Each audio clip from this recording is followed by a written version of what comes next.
Hey everyone, so welcome to today's lecture in international politics. We're going to be looking at the Syrian Civil War. So I chose the Syrian Civil War for a few reasons. First, it's relatively recent, even in its origins, so it would be a case that you may be more familiar with. Um, and we'll have a discussion about it next time in class, so you can bring kind of your knowledge to bear on it. Second is because of its complexity. So first, you'll be able to see kind of, what's nice is you'll be able to see some of the different elements of conflicts that we've been talking about and see how they can take place in a real world situation, but also to see how messy it is. So these concepts that we're learning about are really useful, and they help categorize many different conflicts, but the world can be a lot messier than many of our concepts. And when we look at the Syrian Civil War, and I've called it here a civil war, and in many ways it is a civil war, but it's a lot more. It's a lot messier. It brings in many different types of conflicts that we've learned about kind of all into one conflict. So if you wanted to define it by one, I would probably choose a civil war, but is it purely just a civil war? Not really. It's grown so much bigger than that and so much more complicated. All right, so we're going to start a little bit with some background context. So first, in terms of context, we have here a map um, of the Middle East and North Africa region, or MENA region. Syria is located in this region. Grounding a country in its region can be useful, particularly at times when there are certain dynamics that are playing out in a wider context. And what we're going to see in this case is that regional factors do help spill over and help create the civil war here. So often we divide the world up into regions based on similarities, often cultural, but it could be political or economic similarities. Obviously, geographic similarity too. Have to be close together. So we would have Western Europe, for example, Eastern Europe, Sub-Saharan Africa, North America, et cetera, et cetera. So in this region would be covered by MENA.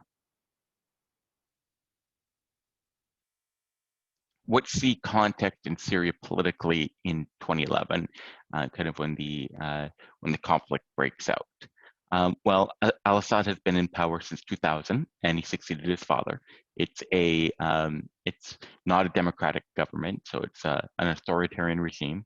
There's been widespread grievances against the government, so the government's been unpopular for several years due to high levels of unemployment, high levels of corruption, lack of political freedom, and government repression. So because of problems, the government's had to increase its use of repression to be able to hold on to power and to deal with dissent. Many of these problems existed for a while, but they're greatly exacerbated by a serious drought that began in 2006. So during that drought, 2 to 3 million of Syria's 10 million rural population falls into extreme poverty. So you already had a country that was facing a tough enough situation, and where you would have existing grievances. But then when you pile on this drought that pushes a state that's got limited capacity already into a very difficult situation where you have 2 to 3 more million people or fall into extreme poverty, that creates a breeding ground for serious levels of grievances. Now, what we saw last time is that civil wars aren't typically just caused by grievance. You need other factors for them to be able to start. So we talked about the presence of the possibility for an insurgency. But grievances are necessary, even if you've got the conditions for insurgency. If you don't have grievances, you're not going to have a war. So this is a situation at the time, kind of internally, when the civil war began. Now, what prompted it? Well, what was also going on in the region at that time, so again, how the region can be important, was the Arab Spring broke out. And so here's kind of a map of the Middle East and North Africa region, and kind of what happened in terms of the region in terms of the Arab Spring. So we had in Bahrain, the uprising being crushed, regime toppled in countries like Egypt and Tunisia, revolutionary war in countries like Libya and Syria and Yemen, reforms in progress in countries like Jordan and Morocco, then semi-democracy. So those where there are semi-democracies typically were able to avoid it because people could already participate in the political process. So we see that with countries like Lebanon, Iraq, and Iran, and then sitting it out in some of the countries. So Mauritania, Algeria, Sudan, Somalia, Saudi Arabia, UAE, Oman, Qatar. And the Palestinian territories being a semi-democracy as well, which I think I missed on the first go through. So this is the context at the time with revolutions or pressures being placed on non-democratic governments to make reforms and to better represent their people. So if you're in Syria, right, and you've got a situation where you've got extreme grievances, and now you've got this push of this regional momentum and this international support for this movement, it helps create an opportunity.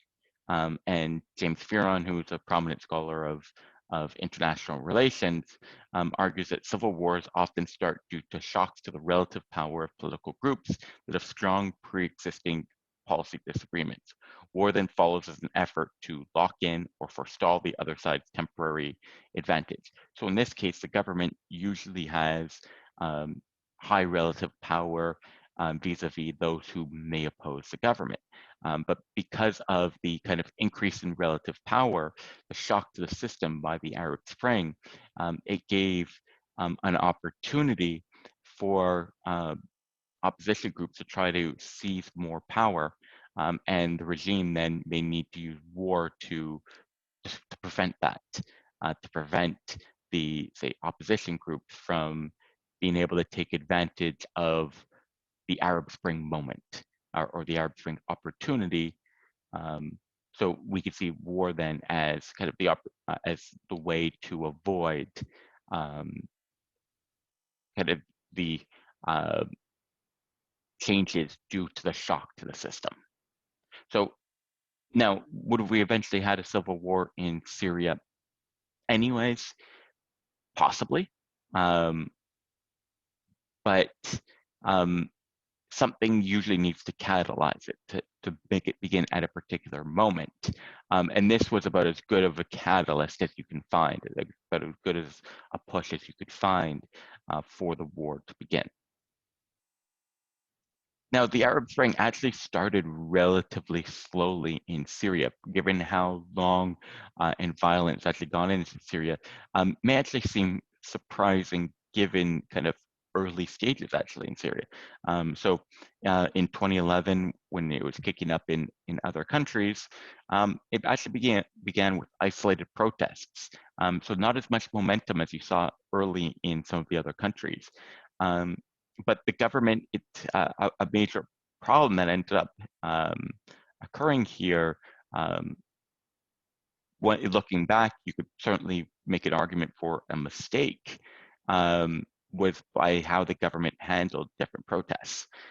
So you had isolated protests in 2011, but the government uses deadly force to crush the protests. So the government is very heavy-handed. Their logic may have been they've seen what's happened in other countries with protests, how these protests have grown and put a lot of pressure and even been able to topple governments in different places. So their attempt might have been, let's stop it while it's small. so that it never gets big. But it had the opposite effect. The government tried to intimidate the public to not join in because there'd be negative consequences. But the reverse ended up happening, that when the public saw how heavy-handed the government was with the isolated protests, the protests actually spread and grew nationwide. Government didn't learn its lessons and used even more deadly force to stop the protests. This led, still, and even initially at this stage, even when protests grew, opposition groups were still non-violent. But as the government was escalating its force, opposition groups began being forced to fight back, and hundreds of different opposition groups are formed, which is actually one of the interesting recurring themes when it comes to the conflict in Syria, is just how many different groups are involved. So many of these opposition groups would kind of coalesce into a smaller number, but there's still so many different actors involved. So let's look at the different main actors involved and what it is that they want. So the Assad government goal is to remain in control of the government. Giving up power is not an option, right? So they're in control. It's an authoritarian regime. They have great fears about what will happen to them if they leave power. So the only option for the Assad regime is stay in power. Their capabilities and membership controls the majority of the armed forces. So it's the government, so has control over the majority of the armed forces. And most top officials, though, are from the Alawite minority group. So the government isn't part of the same ethnic group as, or same religious group as the majority of the population. External supporters, so not only do they have control over the military, but they've got support from Russia, China, Iran, and as states, and Hezbollah as a non-state actor. So have control over the military and have extensive external backers. So the Assad government is still, despite the protests, it's in a strong position. The Syrian rebels goal is fairly simple: removal of Assad from power. Now, what's interesting is beyond that, there's very little agreement between the Syrian rebel groups. Get rid of Assad, who or what to replace him with is a more complicated question. Capabilities and membership, composed of numerous factions. So the USDIA estimates around 1,200 groups, so many different groups. It includes both moderate and extremist factions, including some affiliated with Al-Qaeda. So again, the types of governments or responses that the moderates and the extremist groups would want would vary greatly. So they can agree Assad's got to go. What to do afterwards is a more contentious question. Supporters, US-led coalition, Turkey, and Saudi Arabia and other Gulf states are the main supporters here. So the Syrian rebels, large number of people. One of the weaknesses is often the sheer number of groups and the divisions between the groups. It's not always the easiest for them to work together and make a common front against the government. It's much easier for the government to fight several small groups than it is for them to fight one organized large group. But many of the groups are quite well backed, particularly those dealing with the US-led coalition are fairly well supported. Third actor, the Kurds. Their goal, greater autonomy within Syria. While the Kurds would like to see Assad removed from office, they're also apprehensive about some of his potential successors. So they have shown openness at different times to cooperate with Assad. So the Kurds have no real love for Assad, so they wouldn't be sad to see him go. But the Kurds also have no real love for many of the different rebel groups. Um, some of them, they may actually fear uh, seeing in power more um, than uh, than Assad. Um, Assad's kind of the enemy they know, and the kind of the enemy they don't know um, to be a worse eventuality. So the Kurds are in the interesting position of um, they want greater autonomy, and absolutely they're going to use the conflict to try to gain greater autonomy. But as to who they side with beyond that, um, that's more complicated. Many of the moderate groups, they would have rebel groups would probably be the ideal position for them. But the extremist groups are probably their least favorite of all. So if you probably had to rank the groups, you'd go moderate rebel groups, followed by Assad, followed by extremist rebel groups. And the problem being that um, if you support rebels, you're kind of doing a lottery, a risky gamble between getting your favorite option and your least favorite option. Capabilities, Kurdish militias have been among the most effective in Syria. Kurdish militias are widely feared for their strong capabilities. They're well-trained, typically well-armed, um, strong fighting forces, work together effectively in different areas where they've operated across multiple countries. They've typically been very effective fighters. Supporters, mainly we think of the US-led coalition, but at times has also received support from Russia and Iran. So kind of a weird mixture of groups backing. Then finally, kind of the wild card in the whole thing that kind of upset the entire balance here, the Islamic State. Goal and the Islamic Caliphate in Levant. So this isn't, their goal isn't topple the Syrian government and put in a new one. This is to kind of go post-state and create a caliphate across the entire region of the Levant. So they are fighting against anyone who's trying to take over Syria or keep Syria as it is. Capabilities and membership. Civil unrest and government crackdowns in Iraq provided ISIS with many recruits.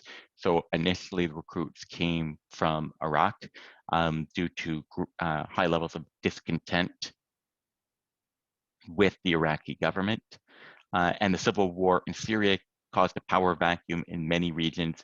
Many Syrians wanted stability. So with the civil war, many regions in Syria were essentially without an effective government. Either they went back and forth between being controlled by the rebels and the government, or it was just a region that nobody controlled, and so any semblance of governance went away.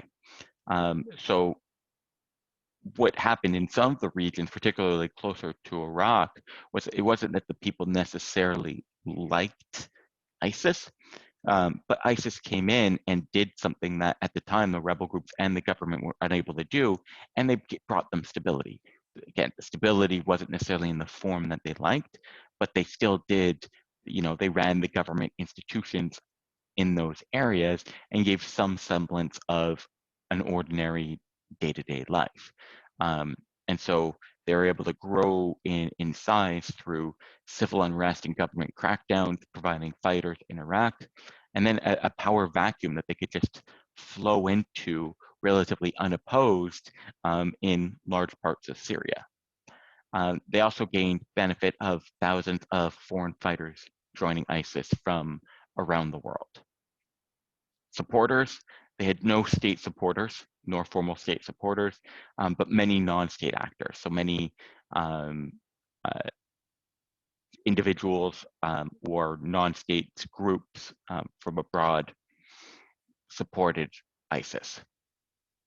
In terms of the flow of fighters, we can see how many were converging from around the world. So the thicker the lines, the more different fighters were coming from around the world. So here focused on more kind of the region, so closer, but there would have been some who came from even farther afield.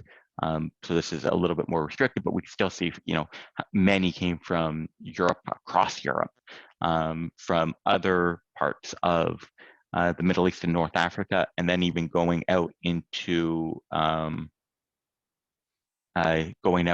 Central Asia.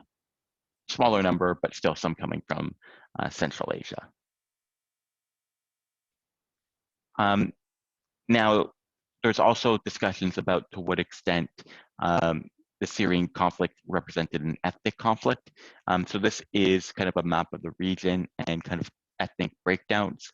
So compared to some countries, Syria isn't as divided. So compared to, say, if we take a look at the complexity that is Lebanon, but still there's tremendous ethnic diversity within Syria. So that has the potential to pose a problem or lead to conflict. However, like in many civil wars, ethnicity isn't enough to explain the conflict. So first, prior to the civil war, Syria's government was relatively secular. So yes, most in the Syrian government came from a minority group, but while it was a relatively oppressive government in many ways, it typically didn't target groups on ethnic grounds. If you talked about the grievances that people had, remember, if we go back to the grievances that typically people had against the government, it had to do more with corruption, unemployment, not ethnic division or oppression on ethnic lines.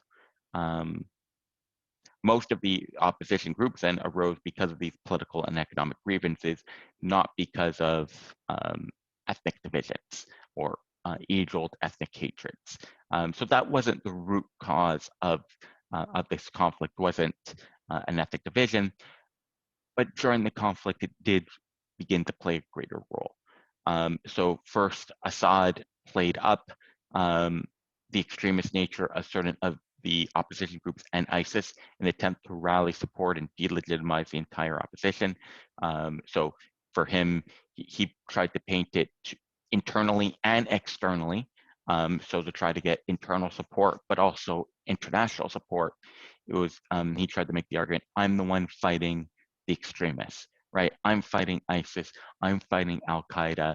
Hey, West, you hate these extremist groups. You should be supporting me. You may not love me, but I'm fighting the groups that you hate even more. So this was a line of argumentation that he tried to make. So again, try to paint all of the opposition groups as these extremist groups and look at ISIS as an extremist group. When the US made clear that its participation would be limited, many opposition groups where religion wasn't a primary kind of defining factor, they began to use religion more to gain financial support from abroad.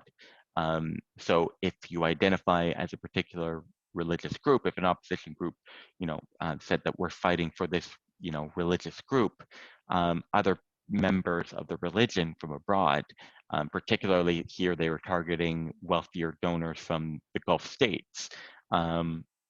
Many would be more willing to donate if this takes on a religious connotation. So opposition groups started playing up the religion, even more, many of the moderate ones, when the US showed that its support was quite limited. And then some opposition groups and ISIS opposed the relatively secular nature of the Syrian government. So one of the grievances that did exist for some of the opposition groups, so typically the more extremist ones, was that they actually opposed that the Assad government was too secular. So part of what made it not an ethnic conflict to start was that the ethnic divisions weren't particularly strong because Syrian government was relatively secular.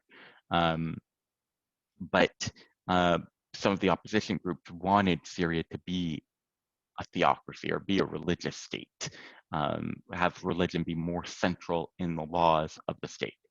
So that was an element that did come to play for some of the opposition groups. So like we saw when we talked about ethnic conflict last time, it wasn't, and this is common for many conflicts that involve ethnicity. Now, some conflicts that involve ethnicity, it is the root cause. That's not to say there's none. But typically ethnicity isn't the cause of a civil war, but it can become a factor once a civil war has begun. Then another dynamic that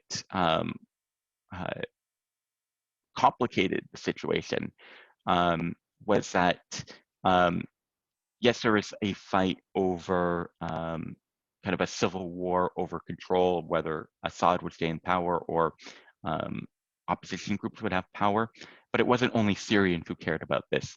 There were regional actors who were fighting over the balance of power within the region. And largely this was based on religion. So you had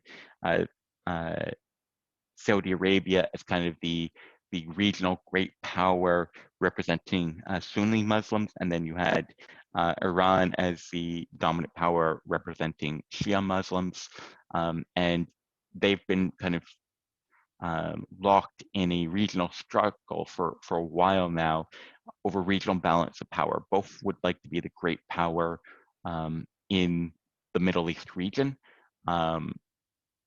And so Syria was kind of a fighting ground. Both wanted to, Syria was already in Iran's camp. And so Iran was certainly hoping to keep Assad in power and keep Syria in their camp as a powerful ally. Saudi Arabia was hoping to get opposition groups who would be more loyal to Saudi Arabia and would put then kind of Syria into Saudi Arabia's sphere of influence. So there's definitely a kind of a regional power component as well. Complicated even further, there is also a kind of global great power element as well. So fitting into, there was growing tensions between the US and Russia at the time. Russia is a supporter of Syria. There's also growing tensions between US and Russian Middle East allies, so between Syria and Iran. And of the different kind of allies, Syria is strategically important for Russia because of the strategic naval base. The Russians have limited naval bases in the region, actually no other naval bases in the region. And so the possibility of an unfriendly government coming to power who say aligned with the US, who shutters the naval base there, could be very costly for Russia at a strategic level. Now, what they did share was a shared goal in defeating ISIS and other extremist groups. Certainly they opposed ISIS, but both also agreed that many of the most extreme, say Al-Qaeda backed or Al-Qaeda membership opposition groups or rebel groups were also problematic. So there wasn't complete disagreement. And that's part of what made this so complicated was sometimes the enemy of my enemy was my friend, and sometimes my enemy was just my enemy. So there were certain things in Syria that the US and Russia could agree on, and the US and Iran could agree on, and US and Assad could agree on. And there was other things that they couldn't agree on. So it made it into a mess. So here's to try to look at the wars within the wars and try to put everything together. So kind of in the center, we've got a civil war with the Syrian government fighting a bunch of rebels. These different groups have backing from external backers, so Syrian government, Russia, Iran, and Hezbollah.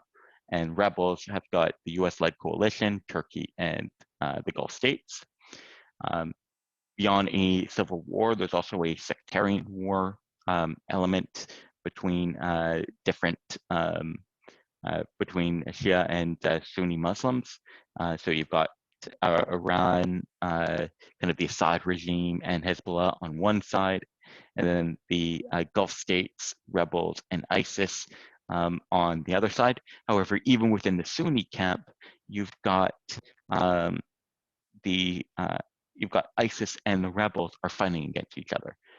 So even there, even within kind of the sectarian element, not all of the Sunnis were even on the same side. And then you've got a proxy war element.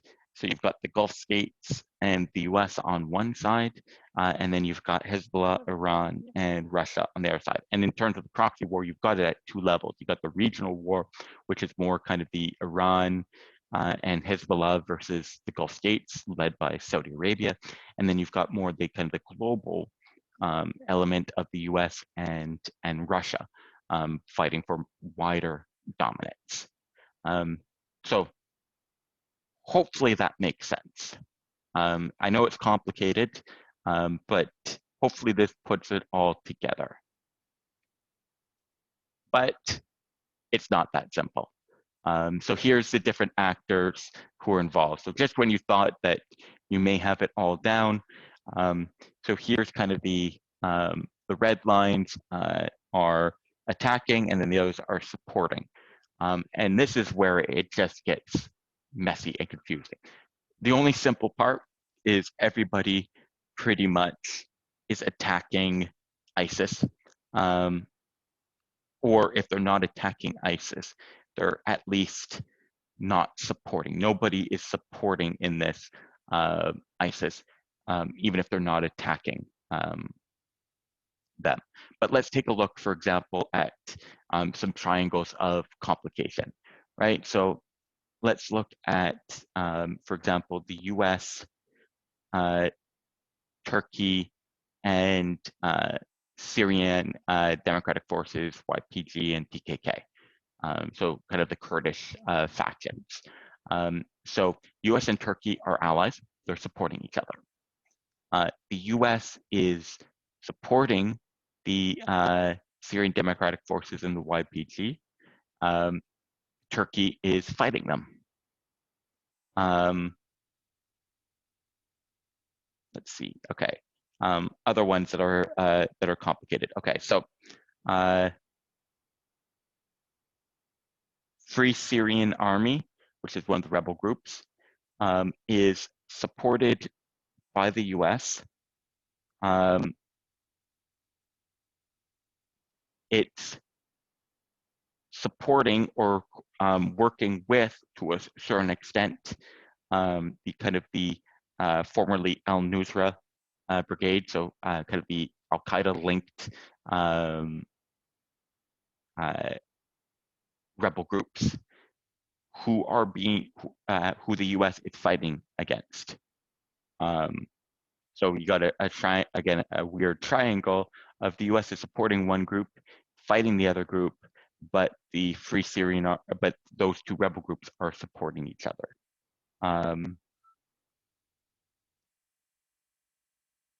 So the complexity of groups that are working together partially, everyone is to a certain extent working together to fight ISIS, but just about everything else nobody can fully agree on. Even those who back the rebels don't back all of the rebels or all the same rebels. So that leads to some complications. Turkey, who was backing rebels, eventually kind of made agreements with the Syrian regime to a certain extent when it came to the Kurds. And even though that they're all fighting ISIS, they're also at the same time participating in a civil war. So there's competition over, so it's even difficult to pool strategies in fighting ISIS because there's a competition over who can beat ISIS, right? Because if the other side beats ISIS more, then they gain control over that ISIS territory, which gives them strength. On the flip side, if you expend too many resources fighting ISIS, and so you lose a lot of resources from it, you're then weaker to fight the government. So at times you want to be the one to take out ISIS so you get control of the territory, but at times you prefer the other one to do the fighting so that they pay the costs of fighting ISIS. So it becomes, the whole thing becomes just a giant mess of complexity to figure out what is going on. So next time we'll see what your thoughts are on this and try to unpack it further.